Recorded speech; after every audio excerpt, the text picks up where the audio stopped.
Yeah, brought Kirby Yates in to start that inning. Got the first out, walked the next batter, and then hit Winker. I think I've talked about a few times over like how hard it is to get Brad Hand up again, and again. So I kind of wanted to wait till there was two guys on to get Brad up, and then I know it's a wildly unconventional choice to go to a left-handed pitcher in the middle of an at-bat against Joey Votto. My thought process on Votto is this: if Brad's not available to start the at-bat, which he wasn't, the deeper you get into the at-bat with him, I think we've seen it all series. Like we hardly got him out at all. He processes pitches. He had seen Yates' split. He had seen Yates' fastball. He'd been very tough against the right-handed pitchers all series long. So I think we did something unconventional at that point in time. Went to Brad, ended up walking him, and then feel good about Brad against the next two hitters for sure.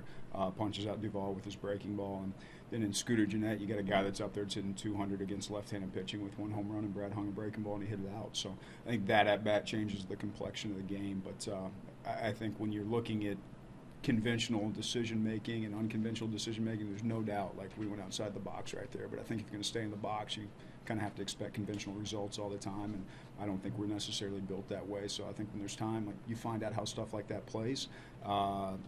In my mind right there, if I want Brad Hand on the mound, lefty-lefty against Joey Votto 2-2, I think I probably would choose that over anybody else on our team. And I think in Votto's case, my guess is he sizes a guy up. The deeper he gets in the at-bat, the better he feels. So you're really messing with somebody who had really worn us out all series long.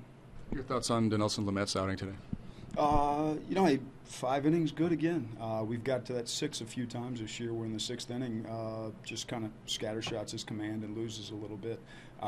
For me, the slider was good, the stuff was good. It's 5 innings, 2-run ball, and then he goes out and faces Votto in the 6th and misses 4 times in a row. And we've kind of seen that a few times over, and I think it's something he's going to have to take to heart as the offseason comes. There's so much good stuff there. There's so many positives to take out of this as he gets into the 6th and the 7th inning, whether it's stamina, whether it's focus.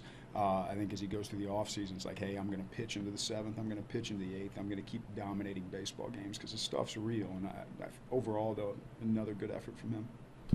Will Myers going deep back-to-back games, opposite field. Obviously, you don't want to play too much into it, but are you starting to see some signs by the fact that he's driving the ball opposite field a little bit more the last couple games?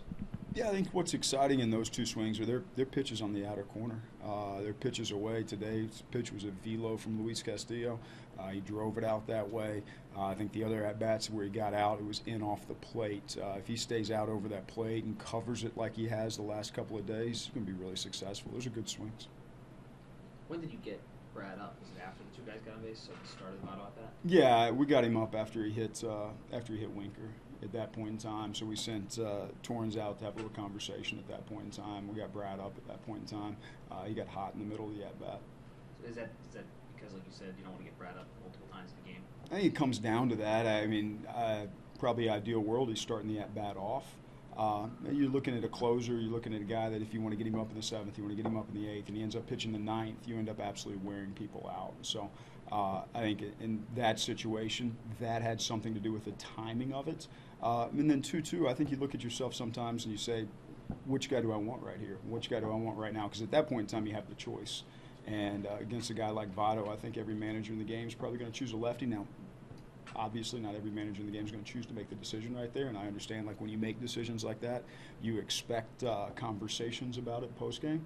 I'm completely comfortable with those conversations, but, Brad does what he did after that. He punches out Duvall, and then we've got the lefty-lefty matchup that we honestly covet that we would have gone to no matter what, and Brad versus Scooter Gennett, and Brad's been great all year. He hung a breaking ball, and he paid for it today.